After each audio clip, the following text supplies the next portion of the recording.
região sul de São Paulo. O Vale do Ribeira concentra os municípios com os mais baixos índices de desenvolvimento humano do estado, o IDH. Pelo censo do IBGE de 2000, a cidade com o segundo pior IDH do estado é Barra do Chapéu, com 5.000 habitantes, quase na divisa com o Paraná.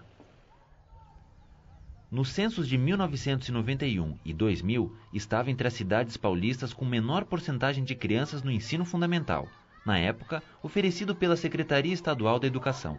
Só em 2001, a Prefeitura de Barra do Chapéu assumiu a educação de suas crianças de 7 a 14 anos. Isso aconteceu durante o processo de municipalização incentivado pelo governo estadual.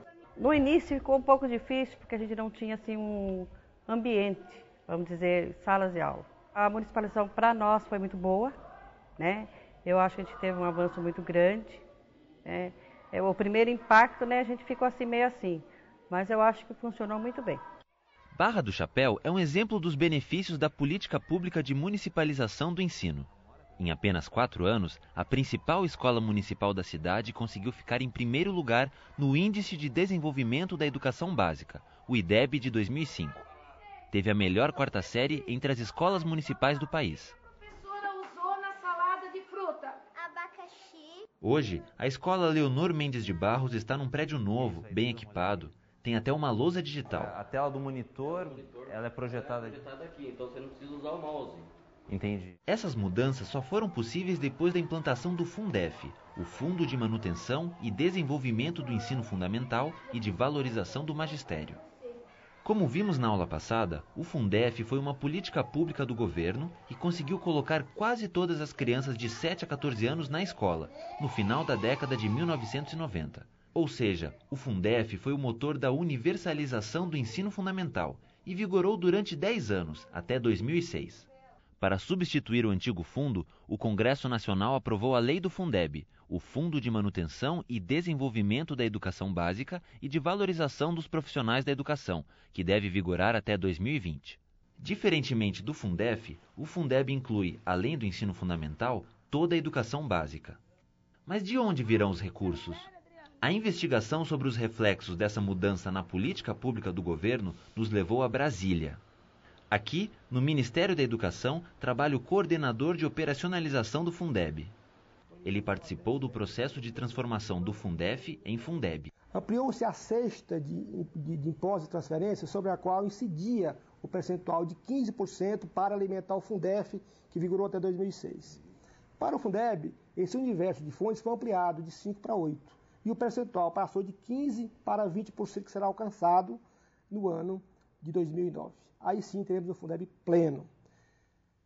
No aspecto físico, a mudança de um fundo para o outro é que o Fundef saiu do ensino fundamental, de um universo de 30 milhões de alunos, e passou a beneficiar toda a educação básica, que compreende educação infantil, creche e pré-escola, o ensino fundamental, o ensino médio, incluindo aí a educação de jovens e adultos, que não fazia parte do extinto Fundef. Portanto, de um patamar de 30 milhões de alunos para algo em torno de 46 milhões de alunos sendo considerados na dinâmica de distribuição dos recursos do fundo. Assim como não existia um só Fundef, também o Fundeb não é um, mas 27 fundos, um para cada estado e um para o Distrito Federal. A partir de 2009, os novos fundos passaram a retirar 20% de 8 fontes de recursos. Esses recursos são dos estados e de seus municípios, transferidos a cada um dos 27 Fundebs. São eles o Fundo de Participação dos Estados, o Fundo de Participação dos Municípios, o Imposto sobre Circulação de Mercadorias e Serviços, o Imposto sobre Produtos Industrializados, proporcional às exportações, e a Desoneração das Exportações, ou Lei Candir. Além desses recursos, que já estavam no Fundef, o Fundeb inclui ainda o Imposto sobre Transmissão de Causa-Mortes e Doações, o Imposto sobre Propriedade de Veículos Automotores, a parte devida aos municípios do Imposto Territorial Rural e uma complementação do governo federal para garantir que todos os estados alcancem o valor mínimo de gasto por aluno, estabelecido pelo Ministério da Educação.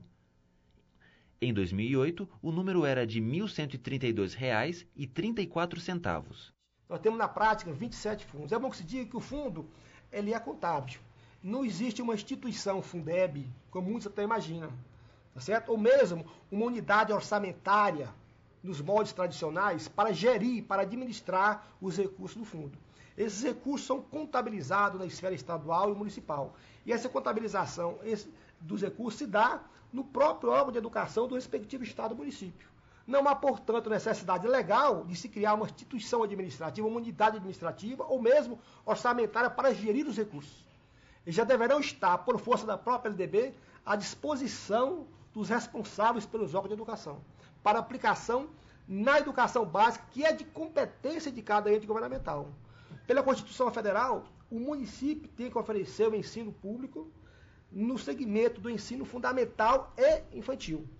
Já os estados têm que atuar e oferecer o atendimento no ensino fundamental e médio. O Fundeb remunera estados e municípios com base em 19 segmentos da educação básica. O valor per capita atribuído ao aluno em cada um desses segmentos é calculado de maneira diferente, de acordo com o que o MEC chama de fatores de ponderação. Veja o exemplo do estado de São Paulo. A arrecadação do Fundeb em 2008 foi de 16 bilhões e 244 milhões de reais. Para descobrir o valor per capita básico, que será pago para todos os municípios paulistas, o MEC divide a arrecadação do fundo pelo número de alunos no estado, de acordo com o segmento ao qual pertencem. Como o MEC paga valores diferentes para alunos em segmentos diferentes, o denominador da divisão do fundo é essa soma enorme que você está vendo. Cada parcela é o número de alunos naquele segmento, multiplicado por seu fator de ponderação. Como? Assim, no estado de São Paulo, em 2008, existiam 119.743 crianças nas creches públicas em período integral. O MEC estipulou que o fator de ponderação para esses alunos é 1,1. Então, o resultado da operação nessa parcela é esse que você está vendo. Outro exemplo. Existem 623.918 crianças na pré-escola em tempo parcial no estado. O fator de ponderação estipulado é 0,9. Então, nessa parcela, o resultado é o número que está na tela. O valor total arrecadado para o Fundeb de São Paulo, dividido pela soma das parcelas, dá R$ 2.056, que é o valor destinado por ano a cada aluno paulista dos anos iniciais do ensino fundamental urbano. Esse valor é a base para calcular os outros segmentos. O Fundeb paga, por aluno de ensino médio rural, por exemplo, 25% a mais do que o valor pago para o aluno do ensino fundamental urbano. Por isso, o fator de ponderação é 1,25.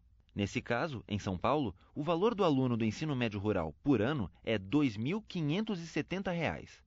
Cada aluno da educação indígena e quilombola paulista receberá o valor anual de R$ 2.467, pois o fator de ponderação é 1,20, ou 20% a mais que o aluno do ensino fundamental urbano.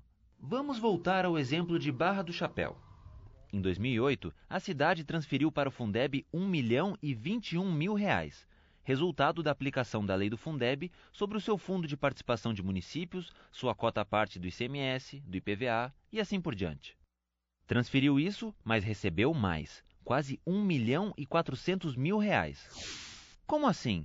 De onde vem esse dinheiro a mais? Vamos simular as contas do Fundeb de Barra do Chapéu.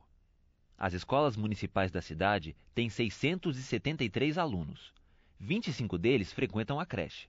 Como cada aluno paulista de creche integral vale R$ 2.262, a cidade vai receber por eles R$ 56.550. Outros 119 estão na pré-escola. Em São Paulo, os alunos da pré-escola em tempo parcial valem R$ 1.851. Portanto, Barra do Chapéu vai receber por eles R$ 220.269. Pelos 219 alunos das séries iniciais do ensino fundamental urbano, serão R$ 450.264. Os 303 das séries iniciais do ensino fundamental rural sairão por R$ 654.177. E pelos 7 alunos da educação especial, a cidade vai receber R$ 17.276. Voilá! R$ 1.398.536. R$ 377.536 a mais que a transferência do município ao fundo. Esse é o truque dessa política pública.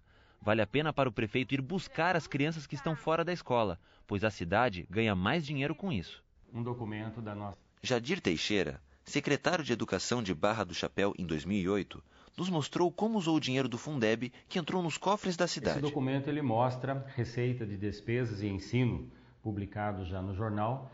Essa receita aqui mostra que nós temos aqui uns recursos recebidos do Fundeb no valor de aproximadamente R$660 mil no primeiro semestre, e essa verba é aquilo que nós conversamos. Nós investimos no salário dos professores, nós investimos nos cursos, nos treinamentos, qualificação para os professores, né? E dessa verba, desse montante total, nós investimos 61,79% nesses professores. O restante dos 39% aproximadamente, nós investimos em outras áreas que precisa hoje, como materiais escolares, material para as escolas e também no transporte, que hoje a gente também utiliza muito o transporte devido às nossas escolas da zona rural, e esse dinheiro também está sendo investido na área de transporte. O que levou a equipe da Univesp TV à Barra do Chapéu foi o ótimo desempenho no IDEB. Chegando lá, eureka! Descobrimos que o segredo da cidade foi a capacitação de seus professores, uma iniciativa semelhante a esta da Univesp.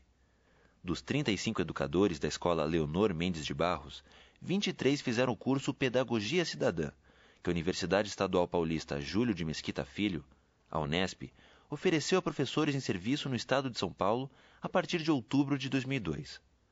Foi o primeiro curso de pedagogia da região Alto do Vale do Ribeira. Na avaliação de 2005, Barra do Chapéu conseguiu média de 6,8 pontos no IDEB, contra a média estadual de 4,5 e a nacional de 3,8 pontos. O professor Nelson Oliveira foi um dos professores alunos do Pedagogia Cidadã da Unesp. Lembra da melhor quarta série do Brasil? Era a turma do professor Nelson. Eu imagino, né, que muitas pessoas devem pensar assim: eles fazem algo diferente.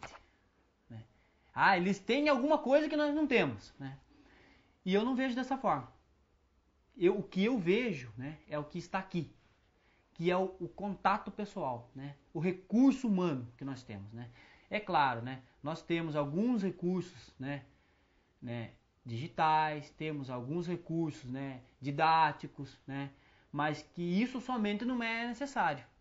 A professora Nilva, que em 2008 esteve na direção da Leonor Mendes de Barros, foi coordenadora pedagógica quando seus colegas frequentaram os cursos de capacitação. A faculdade também era pedagogia, né? Então o professor passa a ter um outro olhar para o aluno, né? Para a sua aprendizagem, mais pedagógico, né? Mais coerente. Aprofunda, amplia, né, o conhecimento dos professores, abre todo um horizonte. É tentando alcançar esse horizonte de que fala a diretora Nilva que as escolas de Barra do Chapéu investem em projetos como a formação de leitores. Os alunos da terceira série da professora Vânia estão se acostumando com livros, mas o contato com a literatura começa antes. As duas resolveram mantê-la por mais tempo. Por exemplo, a primeira série que a gente fala, que agora é o ensino de 9 anos, eles estão começando. Mas eles já vêm lá do pré, não com uma leitura assim, sabendo ler, mas eles vêm de lá contando histórias, porque tem livros que não têm escritas, só tem as imagens. Então a criança, ela mesma conta, você pede para ela mesma conta da maneira dela o que está se passando na história. Tá? Então, como que se diz? Ela não sabe ler ainda, mas ela já sabe contar ela mesma o que está acontecendo no livro. A Escola Estadual Jaime de Oliveira, que pela manhã tem de 5ª a 8ª séries e ensino médio, trabalha em conjunto com a Leonor Mendes de Barros. À tarde, quem ocupa as classes são os alunos da 2ª série, que estão começando a conhecer o folclore brasileiro.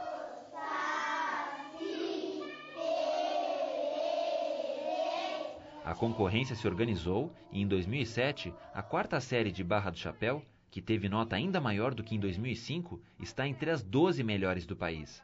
Sinal que a educação brasileira avançou.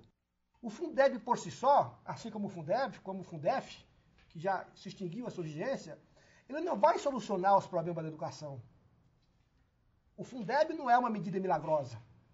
Ele é uma medida necessária, mas que tem que ser complementada com ações locais apoiadas na perspectiva de colaboração, porque todos são responsáveis pelo atendimento. Eu imagino que outras escolas também têm esse recurso, né? Mas o nosso sucesso aqui, né, eu vejo que foi uma conquista pessoal, né, de cada professor que entra na sala de aula dando o melhor dele.